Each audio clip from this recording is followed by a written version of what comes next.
Breaking news. Posani Krishna Murali అరెస్టును YCP అధినేత జగన్ ఖండించారు. పోసాని భార్యకు ఫోన్ చేసి పరామర్శించారు. ఆయన వైఎస్ఆర్సీపీ పార్టీ అండగా ఉంటుందని హామీ ఇచ్చారు. పార్టీ తరపున న్యాయపరంగా అన్ని సహాయాలు కూడా అందిస్తామని అన్నారు. ఇక ఇప్పటికే పార్టీకి సంబంధించిన సీనియర్ న్యాయవాదులకు ఈ వ్యవహారాన్ని అప్పగించామని పోసాని భార్య కుసుమలతకు చెప్పారు జగన్. ఏపీలో నిరంకుశ పాలన నడుస్తోందని విమర్శించారు ఆయన. హలో, నమస్తే అమ్మా. నమస్తే అండి. నమస్తే అమ్మా. మొత్తం అందరం తోడుగా ఉండమ్మా. ఇన్ఫాక్ట్ అందరు సుధాకర్ రెడ్డి అందరికీ కూడా చెప్పిన అందరూ టోటల్ గా అటెండ్ కమ్మని చెప్పి ఐ థింక్ అందరు అనంతపురం కూడా వచ్చినట్లున్నారు. అన్ని రకాలుగా డోంట్ బి డిసార్టెండ్ అమ్మా. We are all there.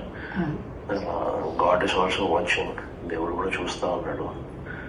ఇంత నిరంకుశత పాలన అనేది it will not last also. ధైర్యంగా ఉండండి. ఈ మాటలు చెప్తామని ఫోన్ చేసి సరేనండి. అలాగేనండి. థ్యాంక్స్. ఆమెకు కూడా ఆ విషయం చెప్పు. సరేనండి. అలాగే. నమస్తే. ధైర్యంగా ఉంటాడు.